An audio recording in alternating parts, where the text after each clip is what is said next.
Today was a really pretty special day for me here because I have been over to Galiano Island. I've been coming here for the last 5 years, and I've been introduced to different histories, different stories through friends who have connections to here. But this is the first time I've felt like I've really to be with yourself, Rose, who's like, this is where your ancestors and where you yourself, grew up and gained your knowledge and your skills. So that is just a very different orientation to place. And it just opens up my eyes in different ways. Like, I've always just marveled at how beautiful, and I've felt the spirit of the place. But I feel like I just tread slightly differently. And I hold it more in my heart. Like, I really have been thinking this, like, just what I was doing up north a lot, just like really thanking my ancestors for guiding me, for protecting me on my territories. And here I'm just thankful to all of the ancestors of this place and the continuous and ongoing occupants of this place. So being at the cemetery was just really, it was a powerful listening. And then the conversation that we had up at the ridge, is it called the ridge or the bluffs? The bluffs. To hear, I guess one of the things that really stays with me too is just like that we have these, this is often talked about in the residential school context, but the common experiences that Indigenous peoples have had, that our nations have had, and I really do feel like there is so much power in having these conversations and learning from each other, and then in really, getting into the kind of detailed knowledge of place that is, I think, the way in which we are going to survive all of the continuous onslaughts that we experience, whether it's tourism or industry or all of these things. So I just see this sort of like scale of things, I guess. Like, there's a big scale that gets interconnected with this like local scale. And I feel like, at this stage of my life, I'm just like, wow, like I feel like a child. I feel like I should be in my elder years, but I feel like I'm just like on this continuous learning journey that is so amazing. And at the same time, I want to provide that mentorship and all those good things you're supposed to do as you get older. But it's really, and I think that's what colonialism brought us. Like, it takes decades sometimes. We don't want it to take that long, but it takes a long time sometimes to work through those traumas of what your families went through.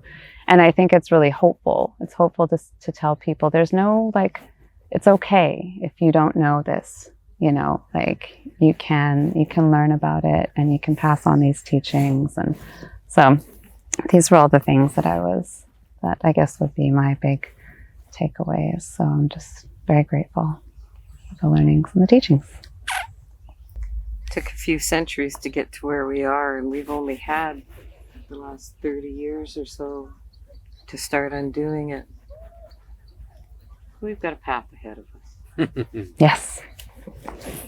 I really got a sense of the continuity of generations here. Like, this land is old. Like in my community, just up there, our oldest archaeological site is like 10,000 years. And so, like, how many hundreds of generations of us have been here? Like, it's a lot. So when we were at the graveyard, I got a sense of those generations. And I remember a Hawaiian ceremony where they said, our parents had us at great cost to themselves. And I had that sense of standing on the shoulders of others, and that's how we got here. And their remains and memories were all around us. And it was very peaceful and beautiful. I'm not afraid of death. I'm actually, around people passing all the time. None of us lives forever. So there is such a thing as a good life. And so that great struggle to get us here, I really felt that, and I felt a lot of gratitude. I do feel like working with youth, working with our community members, it's, you know, when you have a strong sense of self, when you have a strong sense of identity and of culture and of place within that social structure, you don't necessarily have to do all of that fighting outside, because you have, you know who you are, where you came from. And so I feel like that is just really critical work at this juncture. And it's like, it is really, for me, I think about where do I want to put my energy and my time? We were talking about this earlier too. Do I want to put it in those colonial structures that are replicating, reproducing themselves, and maybe creating that harm and that lack of safety? And maybe part of my energy can and should go there. That's who pays some of my bills. But I think the other place that I really want to shift my focus to, which can be complementary to that work, is with our own people and with our own youth, and with, you know, in all those ways. And you give our youth the opportunity to use their voices and think for themselves. And I've seen this with kids that I work with all across Canada. And you start working with them at like 6 years old to give them their own voice. Those kids are incredible. And they're young leaders, and watch them grow and take that on. Mm-hmm. Bringing this back, how do we give it back to them? How do we bring them in? I think a lot about mentorship. I had a mentor who I was surprised he was interested in me, because so many just like, oh, Evan's doing fine, you know, little gay boy.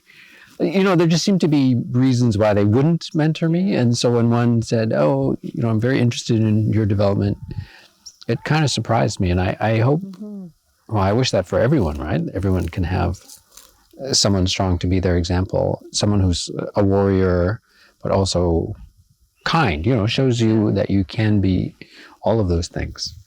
So I think I have to mentor young people. I'm not quite sure how to do it, except that I know I'd like to hand off some of my experiences and stories, and, you know, because they were hard to get. It was hard to get where I am, where we are. And I would like for them to reach that and more, right? They should be ascending higher than we did, have more authorities and more, you know, they should thrive in our territories, not just survive like we did. Yeah, we're well beyond that now. Yeah, they should. Just surviving in our own territories. They should be rich, but also informed leaders. I do a lot of work with kids, and when they get a taste of who they are, I've worked with kids from like 5, 6 years old up to their mid-teens. Those kids, they run with it. They just can't get enough of knowing who they are. And it just warms my heart. It's so magical to see. I've read the same Creed book about the teachings. So many times I wore out the pages with one group of kids, because they just wanted to keep hearing it. And it was so powerful for them, and it was their guidance. You know, a lot of the work that I do, there's always youth involved. We would have had more here today, but my granddaughter got sick. But yeah, there's always youth around, because you can't do anything without them. Yeah. And I work a lot with more advanced learners, like medical students and residents. They've already finished their undergraduate training at least, and going on to higher learning. And I think what I wish for them, you know, is their experience, because, you know, they're constantly looking after hundreds and hundreds of people. They get more skilled. They get a better attitude when they see how important that work is. And I do like when they're, you know, when they're about 5 years out and they're like a good mix of power, because they're physically powerful at the height of their career, but also have good experience and knowledge, and to cheer them on. And we're starting to see quite a lot of them. We just had a gathering of Indigenous medical students, and there were almost 100 of them. Like, I couldn't believe how many of us were in the medical profession, really different than when I was younger. But so needed, right? Like we have to look after ourselves. Yeah. We have to be in our own circle of care. When you go to high school graduations now and you see our kids graduating in their own, you know, woven cedar hats and their shawls, and there's more of them now. The high school rate for Indigenous kids when I was going to school here, yeah, it didn't even exist. We were all dropouts before, and that was always the way. And now our kids are graduating. We're going to keep doing this work that we do. We're going to keep pushing this forward. And I think maybe that's our next conversation when we come together, is talking about how we can make this move forward. You know, we can go away and think about it like we're supposed to do, the way the old ones did. Then we'll come back to the circle and talk about what we can move forward. Looking at different plans and ways. You know, I'm really aware that how many of our elders and predecessors lifted us up. Like, there were so many of them who were good and kind to us. I hope our young people are feeling that as well. Oh, I yeah. hope they're feeling our support. I think so. We had a teacher over here, and I don't think the system liked her much, but she really liked all of our family. She was my dad's teacher, my teacher, Tom's teacher. But she said they're all brilliant. They all should be, you know, they could go to university with scholarships. We all went chasing fish around, but our level of intelligence was the same, but just in different areas. But she stands out to me today.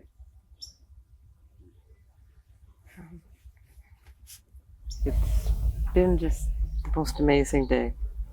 Like I said, I look forward to the next time we all get together and do this again. I like your idea of going away, just like you asked Elder Albert Marshall. He goes away, comes back.